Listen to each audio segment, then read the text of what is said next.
প্ৰতিবাদ প্ৰধানমন্ত্ৰী নৰেন্দ্ৰ মোদীৰ অসম ভ্ৰমণত বিৰোধিতা কৰিছে আৰু সাব্যস্ত কৰিছে উত্তাল প্ৰতিবাদ আৰু বিজেপি চৰকাৰখনক ব্ৰহ্মপুত্ৰত পেলাই দিয়াৰ এতিয়া হুংকাৰ প্ৰদান কৰা হৈছে। কিছু সময়ৰ পিছতে উপস্থিত হ'ব প্ৰধানমন্ত্ৰী নৰেন্দ্ৰ মোদী আৰু তেনে সময়তে এতিয়া ধৰ্মঘট কাৰ্যসূচী ৰূপায়ণ কৰা পৰিলক্ষিত হৈছে আৰু লগতে কেইবাটাও দাবী উত্থাপন কৰিছে, বিশেষকৈ জনজাতিকৰণৰ দাবী উত্থাপন কৰা পৰিলক্ষিত হৈছে আৰু এইদৰে প্ৰতিবাদী কাৰ্যসূচী ৰূপায়ণ কৰা পৰিলক্ষিত হৈছে। আৰু ভাৰতৰ প্ৰধানমন্ত্ৰী নৰেন্দ্ৰ মোদীৰ অসম ভ্ৰমণৰ বিৰোধিতা কৰিছে আৰু অসম ভ্ৰমণৰ বিৰোধিতা কৰি এইদৰে ধৰ্মঘট কাৰ্যসূচী ৰূপায়ণ কৰা পৰিলক্ষিত হৈছে।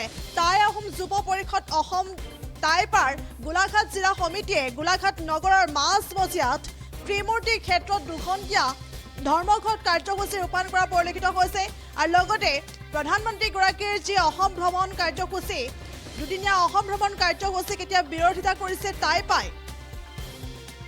আৰু লগতে বিজেপি নেতৃত্বাধীন চৰকাৰখনে 6 জনজাতিক জনজাতীয়কৰণ কৰাত সম্পূৰ্ণৰূপে বিফল হৈছে আৰু যাৰ বাবে এতিয়া সাব্যস্ত কৰিবলগীয়া হৈছে প্ৰতিবাদী কাৰ্যসূচী ৰূপায়ণ কৰা দেখিবলৈ পোৱা গৈছে।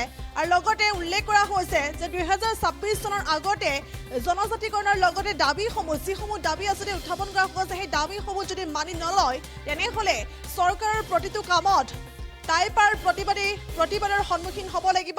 আৰু লগতে বিজেপি চৰকাৰখনক এতিয়া ব্ৰহ্মপুত্ৰ নৈত পেলাই দিয়াৰো এতিয়া হুংকাৰ প্ৰদান কৰা হৈছে আৰু সেই হুংকাৰ প্ৰদান কৰিছে টাইপাৰ নেতা শোভন কোঁৱৰে। পুনৰ উল্লেখ কৰিছোঁ এক গুৰুত্বপূৰ্ণ খবৰ, কিছু সময়ৰ পাছতে বৰদ্বাৰ বিমানবন্দৰত আহি উপস্থিত হ'ব প্ৰধানমন্ত্ৰী নৰেন্দ্ৰ মোদী আৰু প্ৰধানমন্ত্ৰী নৰেন্দ্ৰ মোদী উপস্থিত হোৱাৰ পাছতে কেইবাটাও কাৰ্যসূচীত অংশগ্ৰহণ কৰিব, খানাপাৰাত যাব আৰু কেইবাটাও কাৰ্যসূচী আছে। আৰু তেনে সময়ছোৱাতে প্ৰধানমন্ত্ৰীগৰাকীৰ অসম ভ্ৰমণত এতিয়া বিৰোধিতা জনাইছে টাইপাই আৰু সাব্যস্ত কৰিছে প্ৰতিবাদ আৰু লগতে 6 জনজাতিকৰণৰ আচলতে দাবী উত্থাপন কৰিছে। যিহেতু এই ক্ষেত্ৰত বিফল হৈছে চৰকাৰ, যি প্ৰতিশ্ৰুতি দিছিল সেই প্ৰতিশ্ৰুতি যেন প্ৰতিশ্ৰুতি হৈ ৰৈছে, গতিকে তেনে সময়ছোৱাত এতিয়া পুনৰ প্ৰতিবাদী কাৰ্যসূচী ৰূপায়ণ কৰা পৰিলক্ষিত হৈছে। পুনৰ এইদৰে টাই আহোম যুৱ পৰিষদৰ তৰফৰ পৰা সাব্যস্ত কৰা হৈছে প্ৰতিবাদ। গোলাঘাট নগৰৰ মাজমজিয়াৰ ত্ৰিমূৰ্তি ক্ষেত্ৰত এইদৰে ধৰ্মঘট কাৰ্যসূচী ৰূপায়ণ কৰা হৈছে আৰু লগতে হুংকাৰ প্ৰদান কৰা হৈছে যে বিজেপি চৰকাৰখনক ব্ৰহ্মপুত্ৰ নৈত পেলাই দিব লাগে, এনেধৰণৰ হুংকাৰ এতিয়া প্ৰদান কৰা পৰিলক্ষিত হৈছে। এই মুহূৰ্তত কিছু মন্তব্য আছে, সেই মন্তব্য আগবঢ়ায় আমাৰ টাই আহোম যুৱ পৰিষদ অসম কেন্দ্ৰীয় সমিতিৰ আহ্বানত যি আমাৰ আজি প্ৰতিবাদী কাৰ্যসূচী, যি আমি অৱস্থান ধৰ্মঘট আমি কাৰ্যসূচী লৈছোঁ, আমাৰ স্পষ্ট দাবী। প্ৰথম কথাটো হ'ল আমাক জনজাতিকৰণ মৰ্যাদা দিব লাগিব আৰু দ্বিতীয় দাবীটো হ'ল আমাৰ স্বায়ত্ব শাসন প্ৰদান কৰিব লাগিব। যদি আমাৰ এই দুটা দাবী আমাক চৰকাৰে মানি নলয়, 26ৰ আগত যদি এই দাবী দুটা যি মানি নলয়, আমি আহোমে চৰকাৰ বনাবও জানো আৰু চৰকাৰ ভাঙিবও জানো। এই ক্ষেত্ৰত আমি ওতঃপ্ৰোত আমি ভূমিকা গ্ৰহণ কৰিম। ধন্যবাদ সকলোলৈকে। আমাৰ টাই আহোম যুৱ পৰিষদ অসম চমুকৈ টাইপা কেন্দ্ৰীয় সমিতিৰ লগতে গোলাঘাট জিলা সমিতিৰ তৰফৰ পৰা সকলোকে আমি বৈপ্লৱিক অভিনন্দন শুভেচ্ছা জ্ঞাপন কৰিছোঁ। আপোনালোকে ইতিমধ্যে অৱগত, যেতিয়া এইখন বিজেপি চৰকাৰ ভাৰততে নহয় অসমত যেতিয়া চৰকাৰ গঠন কৰিছিল 2014 চনত নৰেন্দ্ৰ মোদী ডাঙৰীয়াই 56 ইঞ্চি বুকু ফুলাই কৈছিল তেখেতলোকৰ চৰকাৰ অহাৰ পাছত 6 মাহৰ ভিতৰত আমাৰ টাই আহোমকে ধৰি 6টা জনজাতিক প্ৰদান কৰিব, লগতে স্বায়ত্তশাসন প্ৰদান কৰিব। কিন্তু সেই আশ্বাস বা মানে আমাৰ যিটো প্ৰতিশ্ৰুতি দিছিলে সেই প্ৰতিশ্ৰুতি এতিয়ালৈকে তেখেতলোকে পূৰ কৰা নাই। আৰু 2019 চনৰ 9 জানুৱাৰীত যেতিয়া ৰাজ্যসভাত বিলখন উত্থাপন হৈছিল, উত্থাপন হোৱাৰ পাছতো কিয় আজিলৈকে আমাক 6টা জনজাতিক প্ৰদান কৰা নাই, সেইটো এটা বৰ ৰহস্যজনক কথা।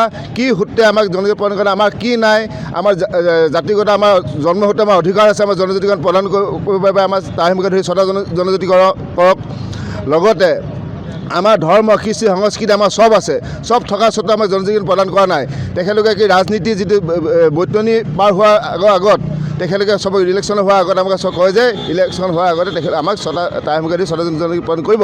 সেইকাৰণে আমি 2025 চনৰ 4 জানুৱাৰী পহিলা বৰ্ষৰ এই নৱবৰ্ষতে আমি যেতিয়া দিছপুৰ ঘেৰাও কৰিছোঁ, তেতিয়া আমি এই প্ৰতিবাদ লগত থলীৰ পৰা আমি তেখেতলোক ঘোষণা কৰিছিলোঁ 2026 চনৰ আগত যেতিয়ালৈকে আমাক 6টা টাই আহোমকে ধৰি 6টা জনজাতিকৰণ প্ৰদান নকৰিব, বিজেপিয়ে প্ৰতিটো ক্ষেত্ৰত প্ৰতিটো কাৰ্যসূচীতে টাইপাৰ পৰা প্ৰতিবাদ সন্মুখীন হ'ব লাগিব। লগতে অসমত কেন্দ্ৰীয় চৰকাৰ যিমান নেতা পালি নেতা আহে, নৰেন্দ্ৰ মোদী হওক, অমিত শ্বাহ হওক বা জুৱেল ওৰামে লাগিলে যিমান মন্ত্ৰী আহে, প্ৰতিটো ক্ষেত্ৰতে আমি তেখেতক বিৰোধিতা কৰিম। যোৱা সেইদিনা অমিত শ্বাহ আহিছিলে অসমত, আমি তেখেতক কলা পতাকা প্ৰদান কৰি বিক্ষোভ প্ৰদান কৰিছিলোঁ। আজি লগতে 13-14 তাৰিখে ভাৰতৰ প্ৰধানমন্ত্ৰী নৰেন্দ্ৰ মোদী ডাঙৰীয়া অসম ভ্ৰমণ কাৰ্যসূচী, তেখেতক অসম ভ্ৰমণৰ বিৰোধিতা আমি আজি এই প্ৰতিবাদ স্থলীত আমি অৱস্থান সময়ত ঘোষণা কৰিছোঁ আৰু অৱস্থান তিমুতি ক্ষেত্ৰত আমি আজি অৱস্থান সময়ত কৰিছোঁ। লগতে আমি এই প্ৰতিবাদস্থলীৰ পৰা তেখেতক আমি ইয়াৰ পৰা জনাই দিব বিচাৰিছোঁ 2026 চনৰ আগত যদি আমাৰ টাই আহোমকে ধৰি 6টা জনজাতিকে প্ৰদান নকৰে, লগতে টাই আহোমক স্বায়ত্তশাসন প্ৰদান নকৰে, 2026 চনৰ ইলেকশ্যনত তেখেতক আমি চৰকাৰখনক উফাই দিবলৈ আমি সংকল্পবদ্ধ হৈছোঁ।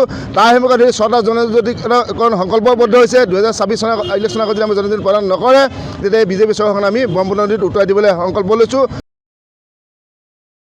যিকোনো খবৰৰ বাবে যোগাযোগ কৰক 7099017330 লগতে 7099017110 নম্বৰত।